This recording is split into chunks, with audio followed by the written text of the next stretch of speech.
This is David with Patch Turned Up Studio here in Spencer, West Virginia. You're listening to Help Desk with Joe, and our host today is Joe McDonald. This is episode number 7 of our podcast series with Joe, and overall episode number 24 with our Patch podcast. Make sure to tune in for more podcasts, information, and music. And as we get our show started here, I'm going to introduce Joe with Help Desk with Joe, the Joe. And so, Joe, welcome. Thank you, Dave. And we have with us a guest, Parker. So, Parker, why don't you introduce yourself? I'm Parker Lambert. I'm a senior at Rowan County High School, and I'm glad to be here. Parker, welcome to the show. Thanks for having me. All right. Well, Help Desk with Joe, as always, helping out folks with their technology needs, not only local consumers or just consumers in general, but also some commercial applications that follows through with what we talk about. So, Joe, what are the topics for today? Okay, so for our news topics today, we're going to cover Yahoo launching its own unlimited cellular plan, why the government is trying to impose stepping in the middle of end-to-end encryption, which we'll get into more detail on that, and Arlo and Blink security cameras are upping their security to be ahead of the ballgame for hackers. And then our main topic for discussion is backing up iPhones. All right. Wow, you got a lot of stuff to cover today. But that's okay. We're up to the task. So what do you want to start with first? Okay. I assume we'll go in order. Yahoo? Yeah, we'll go through the news stories. So Yahoo launches its own unlimited plan for $40 a month. Now, I'm a AT&T customer. Okay, and I'm a Sprint. And you're Sprint, right? And Parker, AT&T? AT&T, yeah. Okay, so this just baffles me. So first of all, let's talk, how is Yahoo doing it? And then second of all, is $40 a good deal? Okay, so the way they're working is, a few years ago, Verizon actually bought out Yahoo. So Yahoo falls under the Verizon umbrella. So Yahoo Mobile, which is their new venture, is going to offer unlimited text, calls, and 4G data for a flat fee of $40 a month, and it'll run on Verizon's network. Wow. So that seems like a pretty good deal, right? Yeah, compared to the competitors, that usually is a pretty good deal. It's going to be something similar to TracFone, Straight Talk, Boost Mobile, where they fall under like the contracted or non-contract third-party providers that actually bounce off the main carrier's towers. Do you think will this be rolled out in like local Walmarts and stuff like that, the same as Straight Talk? Because it's kind of competing with those, right? Right. Yeah. Absolutely. Yeah, I woun't be surprised to see them right on the shelf, right beside it. And the way this is going to work is they're offering unlimited, but there's some gotchas. The fine writing, exactly, yeah, the fine print that nobody ever reads. And I've noticed that, like with my AT&T deal, you get up to 22 gigs, and then it's might slow down in congested areas, which it always does. Right. Oh yeah, absolutely. And we had that talk about iPhones purposely slowing down last week. So if you have an iPhone and you're interested, check into last week's podcast. Yeah, which Apple still has not followed up on that, so I haven't heard any more on that. So as soon as we hear on that, I'll report on that.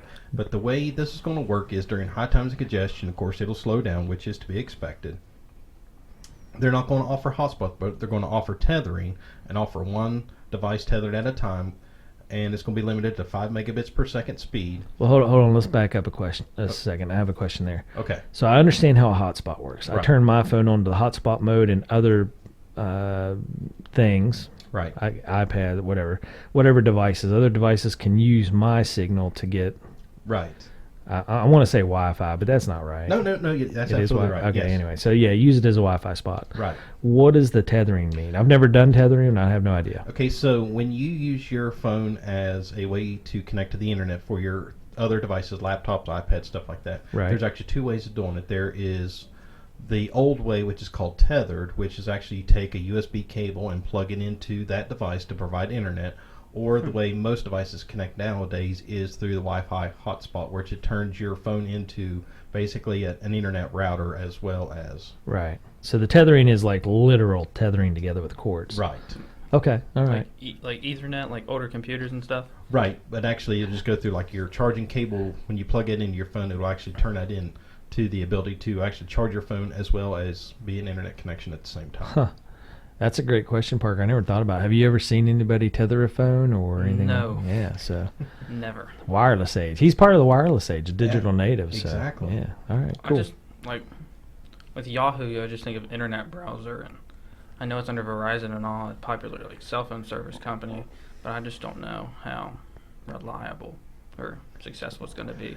Well, you're not the only one that's actually a great point, because Yahoo has had some issues over the years with security issues and all that, and it's just basically because Google has become such a behemoth that Yahoo's kind of playing second, third fiddle when they used to be, the place to go online. Right. So they've kind of fallen to the wayside. So it's actually an excellent point. So and that's a good question. Who does Google own? Google owns Google. But I mean, do they have a carrier or any type of phone plan? Yeah, they actually. I know they have Google phones, right? Yes, yeah, they have Google phones, and they actually have a service called Google Fi, which runs off Sprint, T-Mobile, and consumer cellular towers. Okay. And you were talking last time, or a couple of shows ago, about two of them coming together. Sprint and T-Mobile. That's a done deal? Still in the works. Still in the works? Yeah, nothing's been official on that, and everybody's sitting on pins and needles waiting to see what happens. Interesting. Okay. Parker, do you guys talk about that? I mean, I assume you're under your parents' plan still. Yeah. Is that do any of the kids up to high school talk about cell phone carriers, where they get their phones from, what plan they're on? Does any of that affect you guys? I hear a bunch of Verizon. Like, we one time switched to Sprint for something, but we just couldn't get really good service at the house. Yeah. Pretty much zero, so we just switched back. Had to switch back. AT&T. I got you. But none of the kids talk about what carrier they have or even worry about it. I assume if you're under your parents' plan, you don't have any control anyway. So right, you're happy to have a phone. Hopefully happy to have a phone. Exactly. Yeah. Okay. All right. Well. So this is going to be interesting to see how well Yahoo works out with this. I'm assuming they'll do a big rollout and be commercials and all that stuff. Oh, probably, more than likely. Yeah. But they've already saying that all the iPhones, the latest Google Pixel, I mean, all the current phones will work with their service. So really? So it's going to be exciting to see what happens. I'm always amazed how they trade around and how they use each other's towers and they negotiate those deals. I mean, they kind of have to, but right. It's kind of weird or neat. I'm not sure which yet. Yeah, it's kind of like a Pandora's box as far as trying to what works with who and how it all works on the back end. And whose tower you're on. So, because I know we have an AT&T tower close to our house. Right. So we get great service at our house because of that, and that's always, I don't know, I'm fond of whatever I can get good service in. Exactly. So it's hard for me to go away. Right. Interesting. Okay. All right. Well, let's go on to the next one. Okay. So the next one is reported by CNET, and it's backers of this new bill called Earn It, which I'll explain what that is. Could be threatening on your privacy in the terms of child protection. They're using this bill. It's the bill's called the Eliminating Abusive and Rampant Neglect of Interactive Technologies Act, which requires tech companies to meet safety requirements for children online before obtaining immunity from lawsuits that have. And this is actually something they actually started bringing into legislation for discussion last Thursday. It's a bipartisan bill saying that the legislation would enforce standards to protect children from exploitation online, which is something, as a parent, I'm all for. If anything that can help protect my child, if my child's online, social media, whatever, I'm all for. But here's how it works. The proposed law has been met with widespread criticism from security experts, civil liberty advocates, and opposing lawmakers. They're saying the bill is veiled to attempt to erode end-to-end encryption as a way to target Section 230, which is an important part of the Communications Decency Act of 1996. So there's a lot of information right there. So I'm going to break it down to you little. I was going to say, you went way over my head like 2 minutes ago. Right. Parker, did you catch any of that at all? I caught the keywords of protecting kids, encryption. Right. Holy cow. What's it mean in English? I was going to say, I could start seeing the eyes glazing over both of you. I could see it deer in the headlights. I was waiting until you said another word that made some sense to me. Okay. So what's going on is, back in 1996, there was a federal bill called the Communications Decency Act. And the way that bill falls under is if a company like Facebook, Twitter, Instagram, companies like that are offering social media services, stuff like that, that if someone uses their service illegally for exploited children or whatever, right, that company automatically has immunity because they was not involved in that exploitation, whatever that exploitation right, is. it's the person using the service that's at fault. Right. Okay. And so what I see where this is going. So you're starting to see, and the way end-to-end encryption works is, let's say you and Parker are all sitting here, and I whispered something to you. Only you and I can hear that. The way the government's wanting to do is they're wanting to basically put a microphone in the middle so that Parker can hear you and I talk. Yep. So, that's all fine and well, but there's actually legitimate reasons for end-to-end encryption. Sending sensitive information. Plus, on the backside of that, if you open up a backdoor for the government to get in, who's to say that backdoor won't be left open for hackers or for negative results? And that kind of opens the door through the Patriot Act that the government can start utilizing information for whatever they need as well. Exactly. So, so they're using this phrase of, the bad guys are using end-to-end encryption, which is making it difficult for us to find them and to prosecute them. So they're using this as the veil to push this along, when in reality, it has more negative effects than positive effects. So what they're wanting...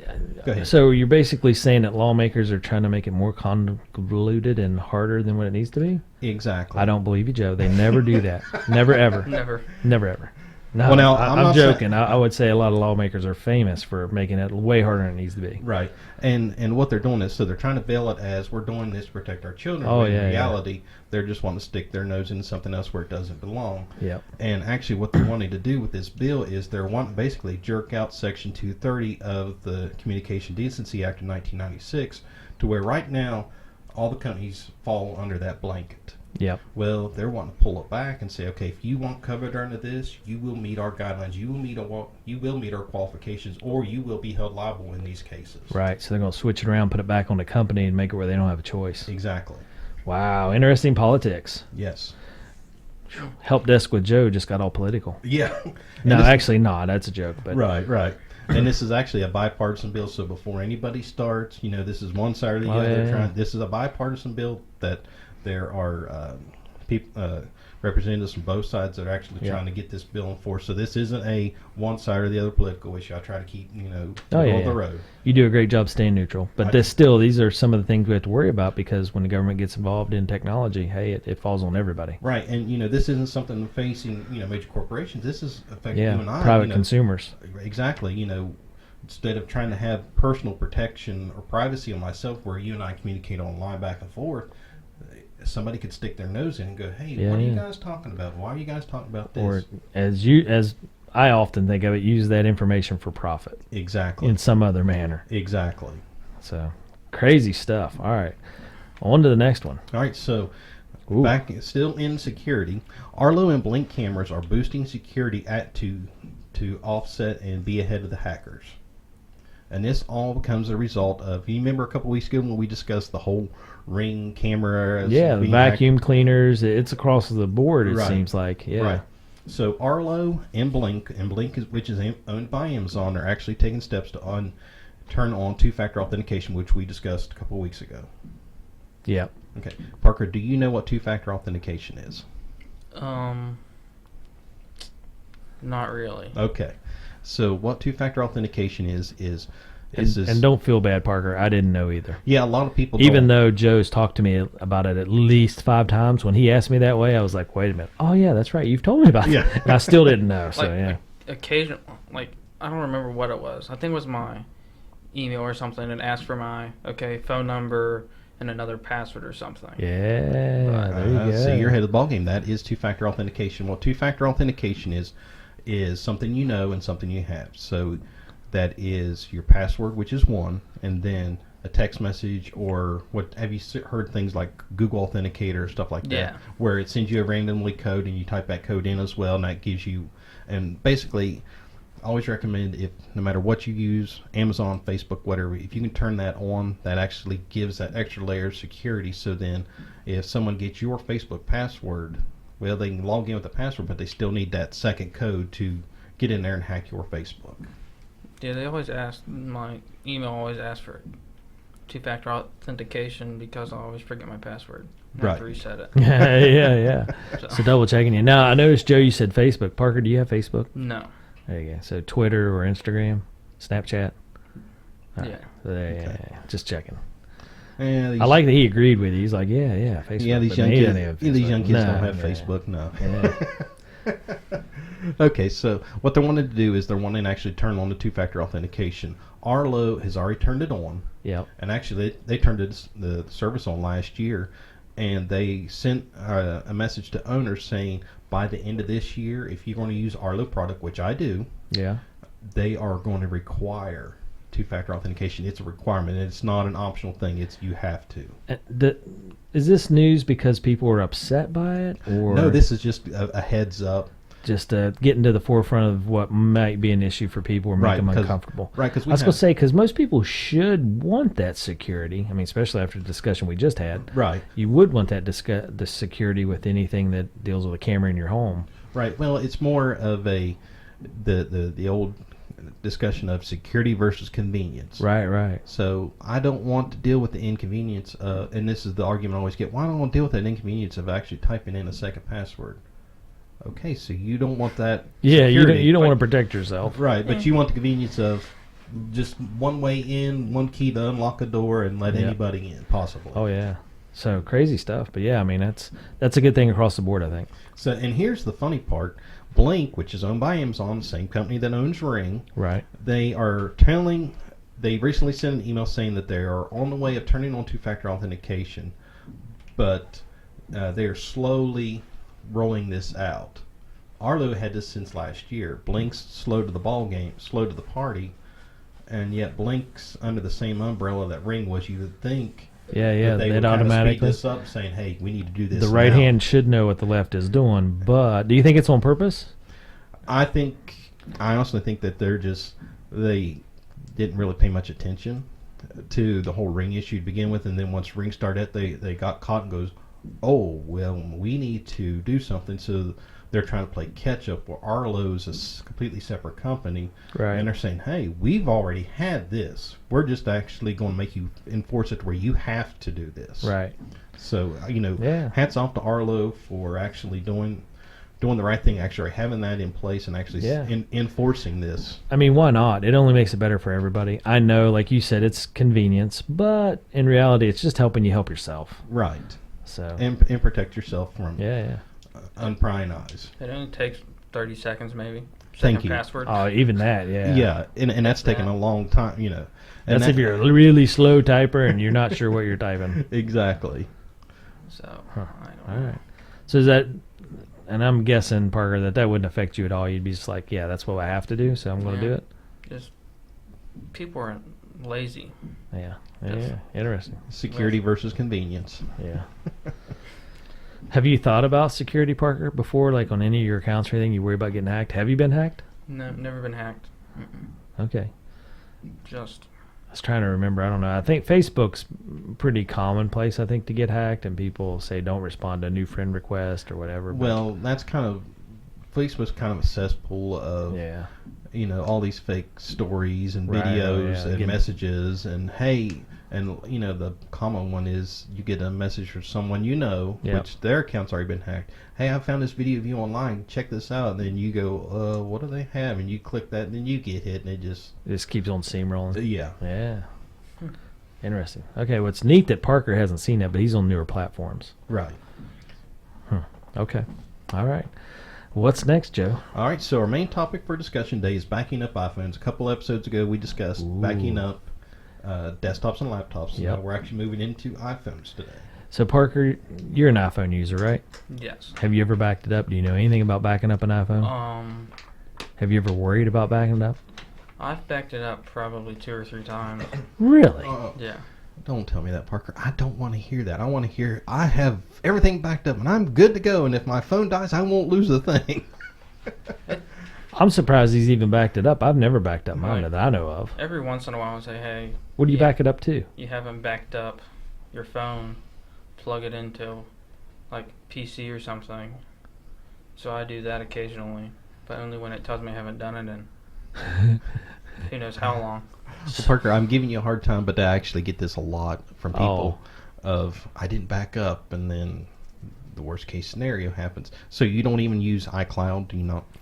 Yes, it's hooked up to my iCloud. Okay, so it automatically backs up. Okay, so you do have backup turned on, and it does it automatically, but you have yours set up to where it tells you to back up to your PC every once in a while. Yeah. Oh, perfect. So he's actually doing 2 forms of backup. By golly, gold star for you, Parker. Yeah. You get Joe's seal of approval on that one. Nice. That's a first. Yes. Normally he's talking with me, Parker, and I'm terribly lazy about it all. So, like I said, the only time I really do it when it tells me to plug it in. It's right, but you have iCloud turned on and it backs up automatically, so you're good.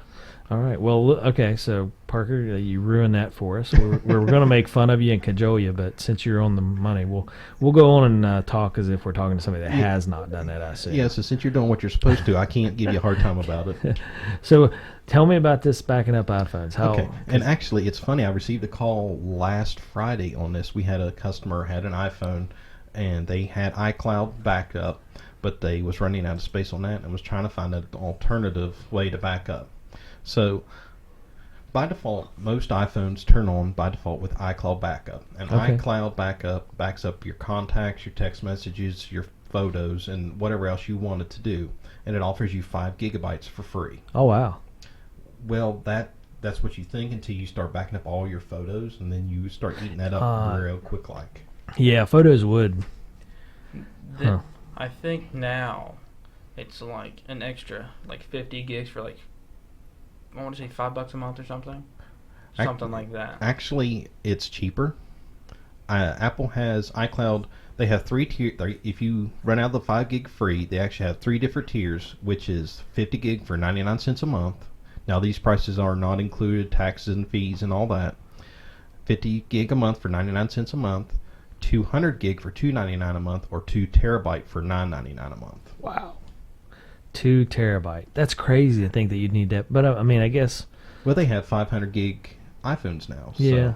And I guess if you're using your phone as your photo keeper, I don't know how else to say it, but kind of like in place of a photo album and all that stuff. Right. That would be very important. Right. The photos you take. I almost want to say I was talking to somebody and they had like 3,000 photos on their phone. I mean, it's a crazy amount. Yeah, I mean, it's one of those, once you start thinking about it and you start looking at all those photos, I mean, that stuff adds up over time because, we don't have to deal with that taking 12 photos on real film, it's unlimited. It is unlimited. Huh. Do you find yourself running out of space, Parker? Every once in a while. Really? Just. Do you subscribe to one of the plans? No, I do not. Okay. Huh. Just rolling the dice on your information then, huh? Yeah. Kind of don't want to spend any more money than I have to. Okay, well, I do have some free alternatives for you. So, if you don't feel like paying those paid plans, and your biggest thing, which most people have issues on, is backing up their photos, I actually have a free alternative. Google offers Google Photos, which you can go to photos.google.com, and actually, if you have a Gmail account, all you have to do is log in with your Gmail account. If not, you can create a Gmail account, which is free, and you can actually download the Google Photos app to your iPhone. Now, if you have an Android, it'll back up automatically, which we'll discuss that next week. Right. But with iPhone, all you have to do is download the Google Photos app, open it up, log in with your account, leave the app open. It'll back up all your photos for free. Now, when you log into the Google Photos app the first time, it'll give you 2 options. Full quality or full resolution, original quality, or high resolution. You want high resolution, not original copy, because if you do the original copy, they only give you 15 gig of storage for free. But if you do high resolution, which honestly, in my opinion, I can't see much different. Yeah. Now, if I was a photo expert, I could probably tell you a minor difference between the two. But from my experience, I cannot see a difference between high resolution and what's originally on my phone. Yep. Well, and I would say too, from a photographer standpoint, Cheryl used to do a lot of photography, and I paid attention a little bit, and it always came down to like megapixels of a camera, and the conversation always stopped at, are you making posters? Right. If you're not making posters, then that high resolution count, original quality raw shooting doesn't matter, doesn't play into it. Right. And I would say the average person taking pictures with their phone does not plan on doing poster quality or even 8x10 necessarily. Right. And so honestly, you're right. You wouldn't in your general vision of these photos, you won't see a difference. Right. So actually, all you do is you click the high quality option, leave the app on, and it'll back up every photo on your phone for free. And then every so often, all you have to do is just turn the app back on and open the app back up, and it'll back up your new photos for free. So there you go, Parker. There's a free option for you to back up everything. Do you take a lot of photos with your phone that you want to keep? Yeah, occasionally. Just me and the girlfriend. I got you. So, but I mean, you're not like going out. How many photos do you think you take a day? A day? Any? Myself, I might take 1 or 2. Okay, so a week. Maybe. I mean, I'm assuming like you might take more on weekends or something. Yeah, I'd say so. The reason I'm asking is because I'm thinking about what I do, but I do a lot for Patch. So I'll take probably 3 or 4 photos a day for our Patch social media. Oh, absolutely, yes. And Joe, you have a child, so does Sadie hog up a lot of your photo time? Oh, yeah, surprisingly, I'll go through and, we don't... Careful with what you answer. Scene is watching. Oh, I know. The boss is watching. I know. But, I go through and I don't, we don't take photos every day, but, right. Biggest majority of my photos are of Sadie. Oh, yeah. So, my point is, so you probably do a lot of personal ones. My kids are older, so now it's mostly weekends. Right. Whatever event we're doing. And then, Parker, you're saying maybe 1 or 2 a day, so. Yeah. Okay. So, yeah. I can see how, as you get older, this would become way more important. Right. Whereas a high school student like Parker, maybe a college student would take some. I don't know. Yeah, see, that's hard to tell, though. Do you do a lot of Instagram posts or Snapchat posts or anything like that with pictures? No.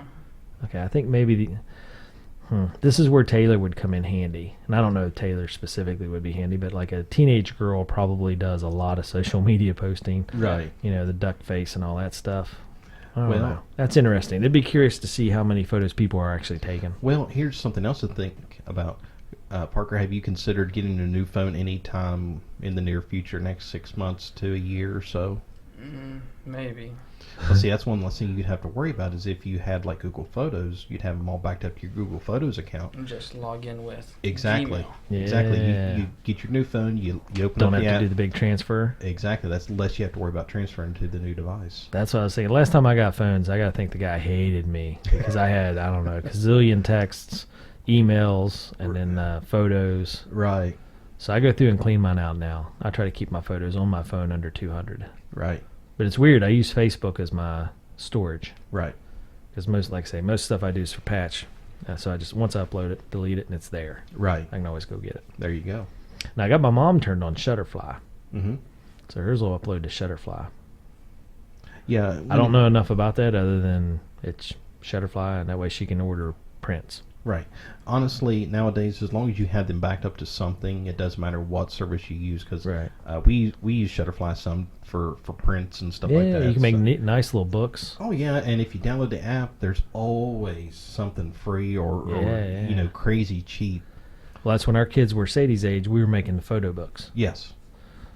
Yeah, we got my great grandma calendar of us. Yeah, they do. That's what we Shutterfly. used to do, calendars every year for Christmas presents. Nice. All right. So, does any of that appeal to you, Parker? Like, is that something that you're thinking about as a high school student? I mean, you're getting ready to go to college, so I don't know. You stay busy with other stuff, but is storage on your iPhone seem to be an issue for you, or backing it up? I guess. No, not really. Every once in a while, I get a notification or something that says, "Hey, your iPhone storage is about full." And I'll just delete an app or so that I just don't use anymore. Typical high school kid, flying loose and fast. Well, you know what? It's not. Well, let me ask you this, okay, Parker? Your phone dies tonight, tomorrow. What are you going? Oh, I wish I had this, or oh man, I've lost that, and I can't get it back. What is your panic moment if you pick your phone up tomorrow and it doesn't work for whatever reason? That's what. This is where it gets interesting. Yeah. That's a great question. What would you actually get up and say, oh, crap, I lost this? I'd probably honestly say, oh, crap, I lost this. I mean, to everything or anything specifically? Photos, for instance, or just messages, or... Like, just pictures with me and, my girlfriend and stuff, just, from over the past 2 years or so. So photos. I got to imagine, Joe, so that my question to you is somebody that works on phones and tries to recover stuff. Are photos the number one thing that people have you go after? Not only phones, but basically any device that comes to us other than a business device. If it's a personal device, laptop, desktop, phone, it doesn't matter. 99% of the time, it's always, I need my photos. Right, because that's your storage. Right. So, man, this backup becomes extremely important. Exactly. When you think of it in that context. And Google Photos, you can actually download the same app and do the same exact thing on your laptops and desktops as well. So and it's all free as long as you do the high quality. So there's literally no excuse as to why you can't back up your photos, because there are free options out there. Nice. Okay. Well, there you go, Parker. We solved your problem. It doesn't even cost you anything. Yeah, it's kind of funny when he asked about when my phone died tonight. I can't tell you the last time my phone died. It's always... it might have been close, but... Yeah. I feel like the other shoe's getting ready to drop. You better watch out, Parker. Take particular care of your phone, because or at least that's the kind of statement you don't want to throw out. Yeah, that's not a... That might be bad mojo coming your way. Yeah, that's almost like Beetlejuice. You don't say that 3 times or something bad will happen. All right. Well, that's crazy to think in those terms. And you noticed, I don't know if you noticed, Joe, but I took credit for that as well. I said that's what we do. That's right. So I'm jumping on Joe's bandwagon here of helping protect you, Parker. So actually, I get 0 credit. That's why I like Joe. Joe takes care of me and everybody around me with all these tips and issues. Huh. Okay, so, wow, where's that leave us? Well, let me ask you this. If someone needed more information, I'm assuming they would say, okay, hey, I got an iPhone. I'm not real sure what you're talking about. Right. Yeah, what do they need to do? What do they need to know? I mean, obviously, you gave a free way to go Google there, but what if they don't have a Gmail account or they don't want one? I don't know. Would anybody not want one? I mean, it's absolutely free, so there's not a need. I don't see a need why it wouldn't. There's no reason to go away from that. Right. And you may use the argument of, hey, I have, Yahoo, or I have an email through my internet service provider, I have a work email, whatever. I don't need a second email account. You don't necessarily have to use that as an email account. That's just use that as your login. Right. You don't have to use the email portion of it. Just use the other services. Do iPhone people use Gmail? I use Gmail. I don't know what everyone else uses. Okay. I use Gmail. So that's not foreign to you, even though you have an iPhone.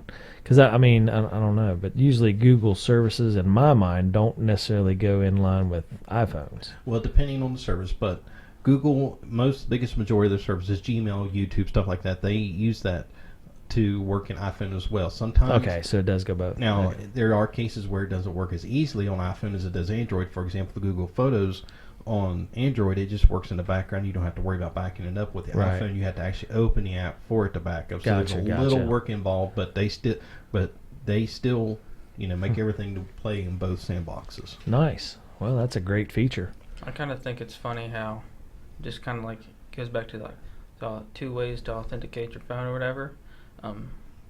People are just kind of lazy with, okay, don't use that. I don't want to get another Gmail account.